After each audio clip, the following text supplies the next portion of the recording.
Dua pengakuan Putri Chandrawati jadi bukti kejanggalan pada skenario Verdi Sambo. Kejanggalan ini diungkap Martin Simanjuntak, pengacara keluarga Brigadir Yosua dalam tayangan kontroversi di YouTube Metro News, Sabtu, tanggal 17 Desember tahun 2022. Kejanggalan pertama yakni saat Putri Chandrawati masih satu mobil dengan Brigadir Yosua saat menuju rumah Duren 3. Padahal Putri mengaku jadi korban pelecehan seksual Brigadir Yosua saat di Magelang. Yang jadi pertanyaan, kenapa mereka masih bersama-sama ke Jalan Duren 3 padahal pelaku pemerkosaan yang dimaksud adalah Yosua, beber Martin. Kalau saya jadi Verdi Sambo atau Putri, saya tidak akan mau satu wilayah rumah dengan orang yang saya tuduh sebagai pelaku pemerkosaan, imbuhnya. Kemudian yang kedua saat Putri Chandrawati menutup telinga ketika penembakan Brigadir Yosua di Duren 3.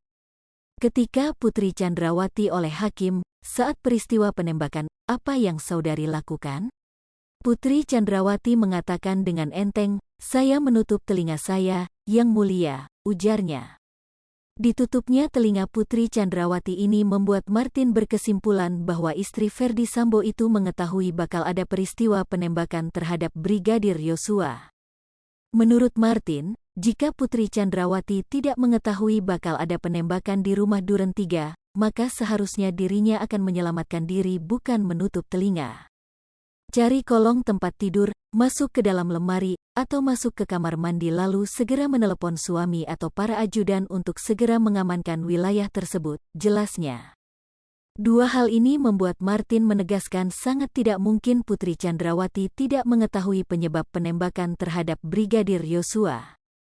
Dengan jawaban Putri ini menegaskan bahwa dia sudah tahu peristiwa yang terjadi, jadi menurut saya omong kosong jika Putri tidak tahu menahu tentang masalah ini, tegasnya.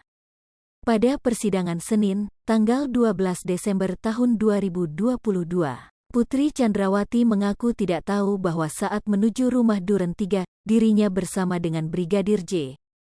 Namun, pengakuan itu dianggap janggal oleh Jaksa Penuntut Umum, JPU, karena pada berita acara pemeriksaan, BAP, milik Putri Tang. Tanggal 9 September tahun 2022, dirinya dapat menjelaskan dengan detail bahwa dia bersama Brigadir Yosua dalam satu mobil hitam merek Lexus. Lalu pada saat saya, Putri, masuk ke mobil Lexus warna hitam Nopol B1 saya melihat sudah ada Yosua duduk di kursi samping driver, bahkan saudara bisa menerangkan dengan detail, Yosua duduk di mana, kata JPU kepada Putri Chandrawati di YouTube Kompas TV. Namun, Putri mengatakan bahwa BAP miliknya itu berdasarkan rekaman CCTV yang diperlihatkan kepada dirinya oleh penyidik. Berdasarkan rekaman CCTV itu, Putri menyebut Yosua keluar dari pintu kanan mobil yang mengartikan bahwa memang mantan ajudan Verdi Sambo itu duduk di sebelah kursi driver. Mohon maaf, Bapak Jaksa, waktu itu disetelkan rekaman CCTV di Bareskrim oleh penyidik, lalu disampaikan kepada saya untuk melihat, baru saya tahu bahwa ada di depan Yosua, ada Kuat, dan Richard, kata Putri Chandrawati. Loh, kalau CCTV kan, tidak bakal bisa menerangkan yang ada di dalam mobil, loh, bantah jaksa. Karena di CCTV itu terlihat dari samping kiri, dari sebelahnya driver, jawab Putri. Sementara terkait menutup telinga ketika penembakan Brigadir Yosua, diungkapkan Putri Chandrawati saat Wahyu Iman Santosa menanyakan apa yang dilakukan olehnya saat penembakan Brigadir Yosua.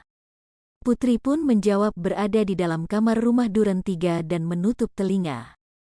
Lalu Wahyu pun menanyakan alasan Putri tidak berlindung saat mendengar bunyi tembakan. Putri pun beralasan bahwa dirinya tengah sakit dan hanya dapat menutup telinga. Setelah bunyi tembakan tidak terdengar lagi, Putri kaget lantaran ada yang membuka pintu kamarnya. Ternyata, yang membuka pintu adalah suaminya, Verdi Sambo. Hai pemirsa Sri Popo TV, jangan lupa komen, like, dan subscribe, serta tonton terus berita-berita terupdate lainnya ya.